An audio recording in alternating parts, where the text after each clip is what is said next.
मुरादाबाद के ठाकुरद्वारा नगर में धोवियान चौराहा स्थित निजी अस्पताल शिफा हेल्थ केयर में फांसी के फंदे पर अस्पताल स्वामी के बेटे का शव लटका मिला है। युवक की मौत की सूचना से स्थानीय लोगों में हड़कंप मच गया। वहीं मौके पर पहुंची पुलिस युवक की मौत के मामले की जांच में जुट गई है। बता दें, मृतक जुनेद का नगर निवासी सोनम उर्फ रूबी से 15 अप्रैल 2025 को प्रेम विवाह हुआ था, जिसके कुछ दिन बाद से ही दोनों के बीच विवाद शुरू हो गया था। मृतक जुनेद के परिजन उसकी ससुराल को बेटे की मौत का जिम्मेदार ठहरा रहे हैं। परिजनों का आरोप है कि मृतक की पत्नी का किसी और से प्रेम संबंध चल रहा है, जिसकी वजह से दोनों के वैवाहिक जीवन में दरार पड़ गई थी। मृतक युवक के पिता डॉक्टर समीर ने बेटे की मौत के मामले में पुत्र बधू व उसके 2 भाइयों के विरुद्ध पुलिस को तहरीर देकर मुकदमा दर्ज करने की मांग की है। वहीं मृतक युवक के ससुराल पक्ष ने सभी आरोपों को निराधार बताते हुए युवक के परिवार पर ही बेटी व दामाद को प्रताड़ित करने का आरोप लगाया है, जिस कारण परिवार की प्रताड़ना से तंग आकर युवक ने आत्महत्या की है। मृतक युवक के ससुराल पक्ष का आरोप है कि जुनेद ने हमारी बेटी से प्रेम विवाह किया था, जिससे परिवार नाराज रहता था। इसी के चलते जुनैद मानसिक तनाव में रह रहा था। एक लड़के ने यहाँ पर फांसी पर मिला है। इसमें सूचना दी गई है उनके द्वारा। जो लड़के ने सुसाइड किया है उनके पिताजी द्वारा पंचायतनामा भरकर पोस्टमार्टम की कार्रवाई कराई जा रही है।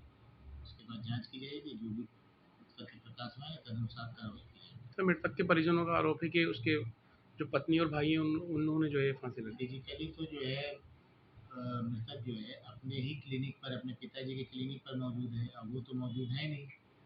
उसी चीज़ की जांच जो है पंचायतनामा की कार्रवाई और पोस्टमार्टम की कार्रवाई हो जाएगी। उसके बाद जांच हो जाएगी। सर ये जो है जांच के बाद ही पता चला जाए।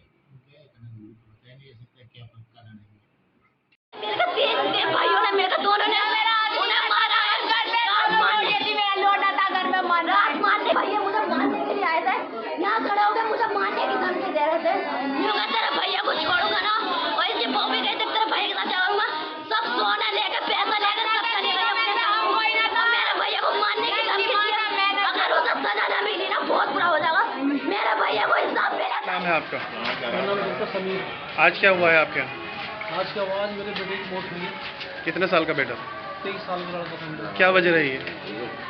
3 महीने शादी को हुए हैं और घर में इतनी अनबन कर रखी थी इसकी बीवी ने, बहुत ज़्यादा आतंक मचा रखा था।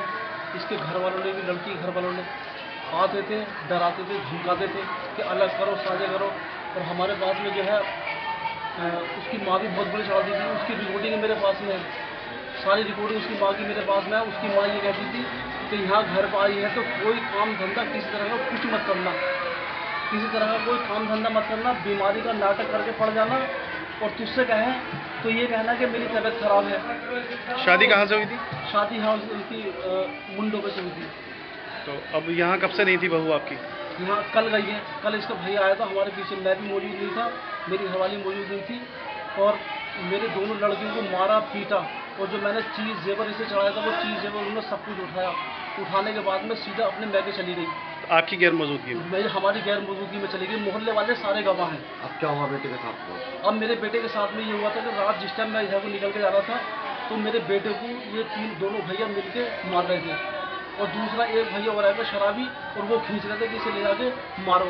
जब मैं वहाँ पहुँचा, मुझे बताने वाले ने बताया कि तुम्हारे लड़कों को जो है बहुत ज़्यादा मार रहे हैं, तोड़ रहे हैं। जब मैं वहाँ पहुँचा, पहुँचने बाद में जब मैंने अपने लड़कों को ये वहाँ से छुड़ाया, बड़े वाले भैया को बुलवाया मैंने। बुलवाने के बाद में वो आए, छुड़ाया उसे। तो कह रहे कि तू कहीं भी चले जा, तू छोड़ेंगे नहीं। आज क्या घटना घटी है? आज घटना ही घटी, रात ही घटना बता रहा हूँ आपको। उसके बाद से रात से मेरा लड़का गायब था। हमने सब जगह ढूंढा, सब जगह तलाशा कि कहाँ है, किधर है। कहीं जब नहीं मिला तो उसके बाद में मैं और मेरी फैमिली वाले और मेरे भाई बहन जितने भी थे, हम सब उससे घर पे गए शिकायत करने के लिए कि तुम ये क्या हरकत कर गए हो, तुम्हारी हिम्मत कैसे पड़ी कि मेरे पीछे मेरी बहू को तुम क्यों लेकर आए, और घर पर आकर तुमने मारपीट भी करी, सारे काम करे और चीज़ और भी लिया है। इतने कहने के बाद में जो है हम वहाँ से आ गए। तो उल्टा जब हमने अस्पताल में आके देखा यहाँ पर, तो पूरी भीड़ लगी हुई थी क्लिनिक में मेरी। ऊपर जाकर देखा तो ये फांसी खाया हुआ था, ये फांसी खाया हुआ था। जब यहाँ को लेकर आए तो उसने और उल्टा हमारे ऊपर केस क्या बना दिया कि हमें मारने के लिए हमारे घर पर आए थे, हम शिकायत करने के लिए गए थे, उसने उल्टा केस हमारे ऊपर डाल दिया। हमारा दूसरी मंजिल थी। दूसरी मंजिल। सुबह कितने बजे देखी? सुबह की अभी लगभग 8 बजे की बात है। इस नाम से हॉस्पिटल? शिफा हेल्थ केयर आयुर्वेदिक दवाखाना। अच्छा, चर्चा है कि वो आपकी बहू यहाँ खुश नहीं थी, उसका कहीं और अफेयर था, क्या ये सच है? उसका अफेयर चल रहा है, उसका भी हमारे पास प्रूफ है। उसका अफेयर चल रहा है, हमारा प्रूफ है। उसकी माँ ने साफ कर दिया था कि हम किसी कीमत पर बेटी को नहीं भेजेंगे तो अलग होकर जाएगी यहाँ से। आपको गुमराह करके जो है ये शादी की गई है, आपके बेटे की जान चली गई, कौन जिम्मेदार है इसके लिए? इसका जिम्मेदार जो है उसकी भैया, माँ, उसकी फैमिली वाले जिम्मेदार हैं। इस संबंध में पुलिस से कोई शिकायत की आपने? पुलिस से शिकायत अब करेंगे हम। अब हम पुलिस से शिकायत करेंगे। हम चाहते हैं कि जो भी कानून की कार्रवाई हो, सख्त से सख्त कार्रवाई हो उनके खिलाफ। ठीक ठीक, रोक इसकी लो। पूरी तहरीर निकाला, पूरी तहरीर निकाला। रात भी मेरे बेटे को वहाँ मारा गया था और रात से मेरा बेटा गायब था और हमने फोन भी करा था। कहाँ है इन्होंने बिल्कुल नहीं बताया। मेरे पास कॉल डिटेल से लेके इसकी माँ तक की रिकॉर्डिंग है मेरे पास में है, जैसे चलाती थी, उतारती थी, सारी मेरे पास पक्के प्रूफ हैं। ठीक ठीक, रोक लो सर।